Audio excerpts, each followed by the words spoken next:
Imagine a dimly lit hotel room in Hong Kong. A young man sits alone, laptop open, fingers flying across the keys. Every click, every file he copies could change the course of history or land him in prison for life.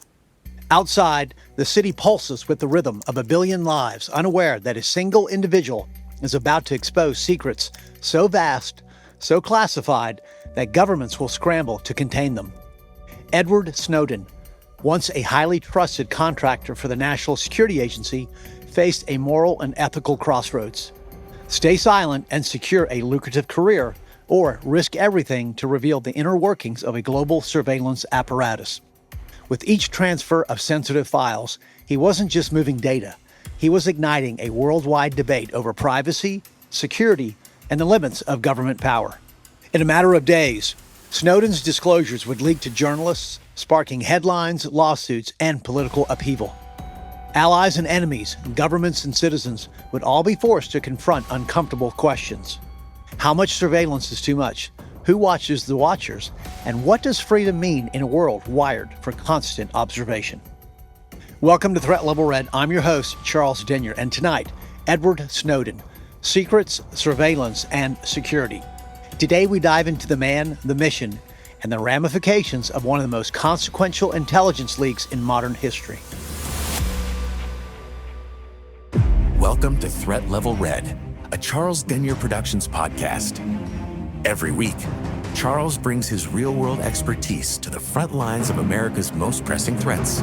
Cyber attacks, extremist networks, rogue states, terrorism, economic instability, systemic breakdowns, and so much more. From the digital battleground to the streets of America, no threat is left uncovered.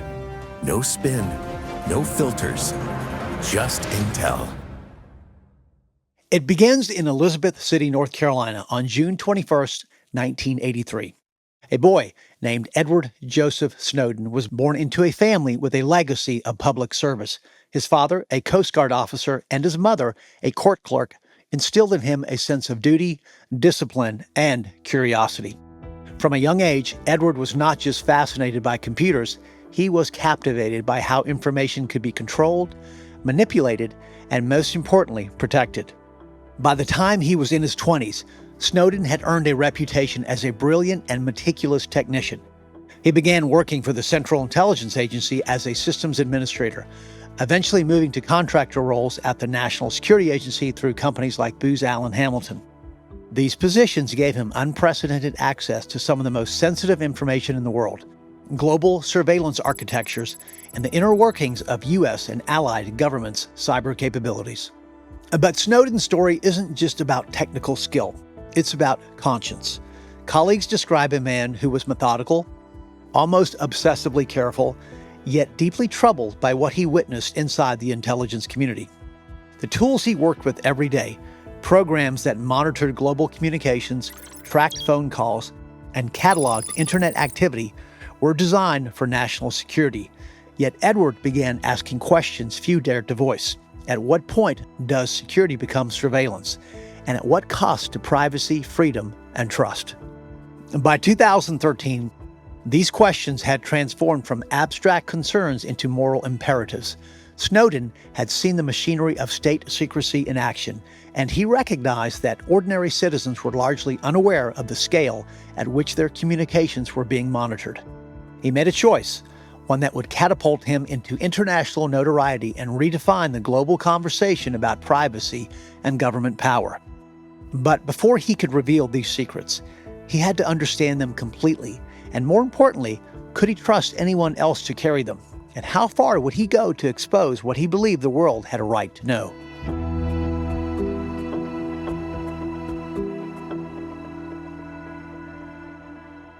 Edward Snowden wasn't just smart, he was meticulous, patient, and relentless. By the time he began his assignments as a systems administrator for the CIA and later as a contractor for the NSA, he had already mastered the digital labyrinth that protects some of the world's most sensitive secrets. Unlike a spy in a thriller novel, Snowden's work did not involve disguises or high-speed chases. It involved understanding networks, protocols, and the bureaucratic gaps in a sprawling intelligence apparatus. Snowden's access came not through hacking or breaking the law. It came through trust and clearance.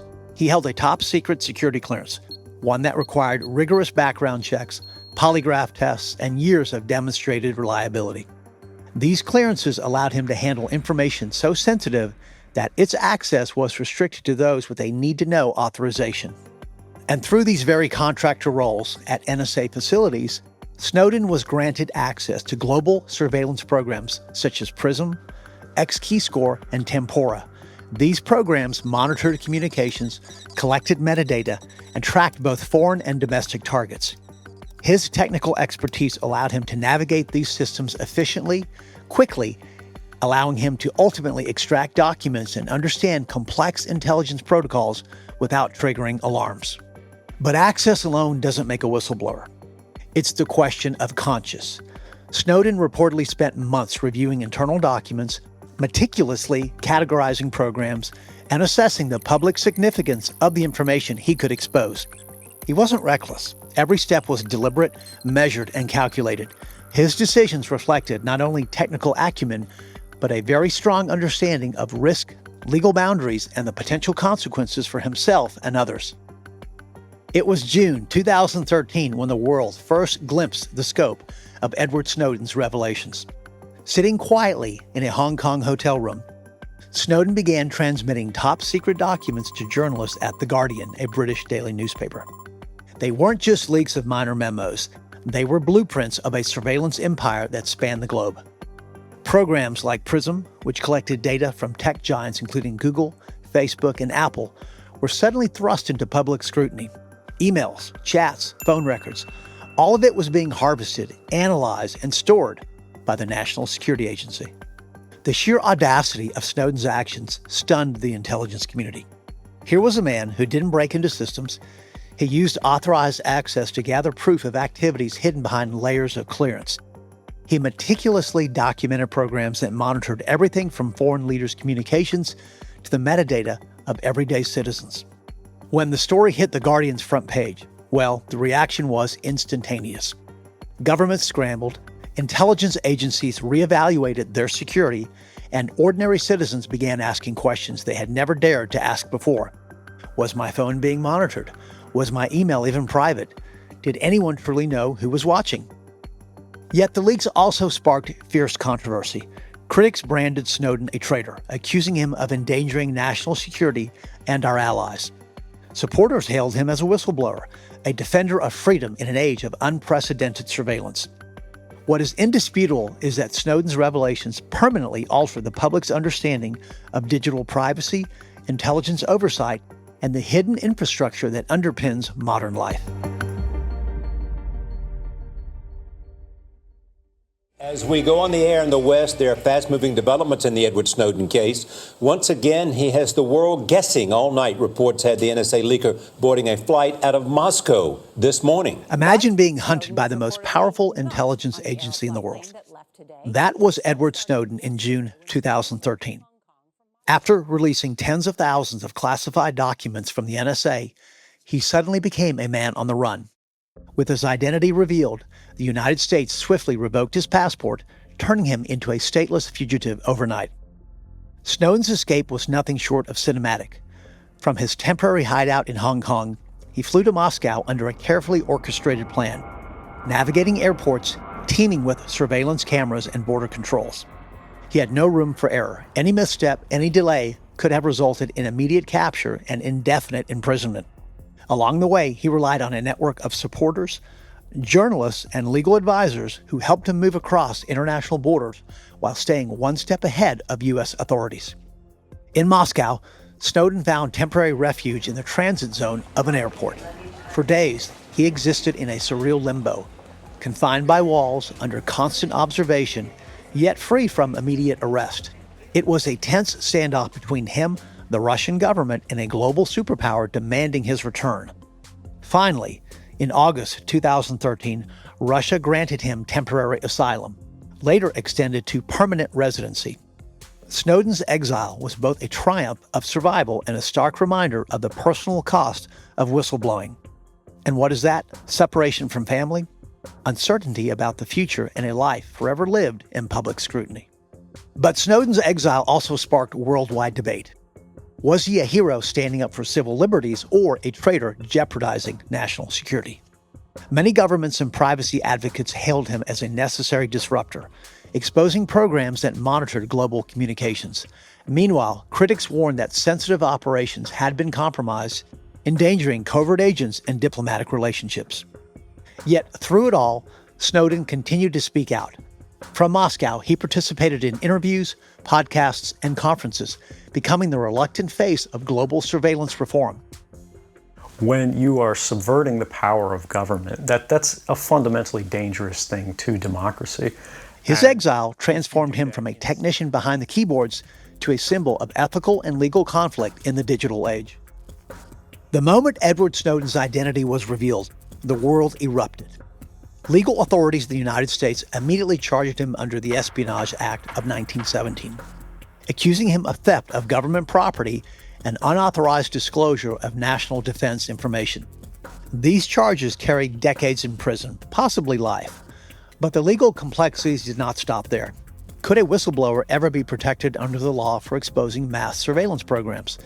The answer was murky, as U.S. courts have historically shown little leniency for national security leaks, even when motivated by public interest. Snowden's case also became a lightning rod for political debate. Some politicians hailed him as a brave truth-teller, forcing governments to confront overreach and privacy violations. U.S. Senator Ron Wyden called his revelations the tip of the iceberg for understanding government's surveillance scope.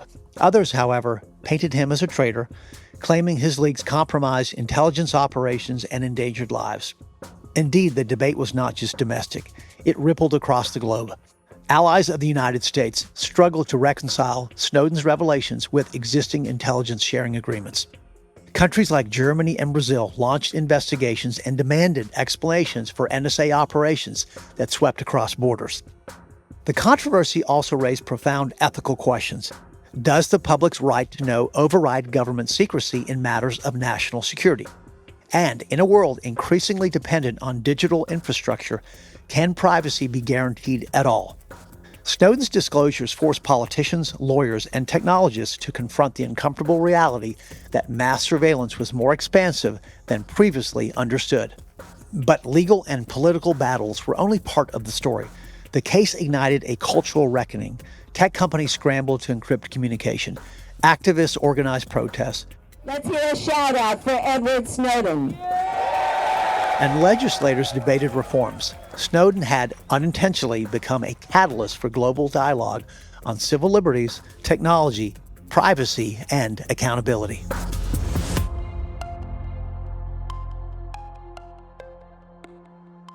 Imagine the moment ordinary citizens realized that their private emails, messages, and even phone calls could be swept up and analyzed by a government agency thousands of miles away. For many, the revelation was a gut punch, a sudden awareness that privacy, once taken for granted, might be an illusion. People began rethinking how they communicated, what they shared online, and how much trust they placed in technology. Culturally, Snowden became a symbol, a mirror reflecting society's struggle with power, transparency, and ethical responsibility. Filmmakers, writers, and journalists grappled with the tension he exposed, the delicate balance between national security and personal freedom. Yet the psychological impact extended even further. For the younger generations of tech workers and cybersecurity professionals, Snowden's actions forced a reckoning. Loyalty to employer versus loyalty to society. Ethical questions became personal. Would you expose wrongdoing if it meant sacrificing your career, freedom, or even safety? The Snowden effect inspired both admiration and fear, creating a lasting dialogue about courage, conscience, and the consequence in the digital era. Interestingly, his leaks also sparked practical change. Privacy tools and encrypted message platforms saw a skyrocketing growth as users sought to reclaim control over their digital lives. Snowden inadvertently reshaped behavior, making security and privacy part of the public consciousness in ways previously unimaginable. But perhaps the most profound impact is internal, the quiet, lingering questions that haunt us all. In an age of pervasive surveillance, how much of ourselves are we willing to expose, and how much do we truly understand about the systems that watch us?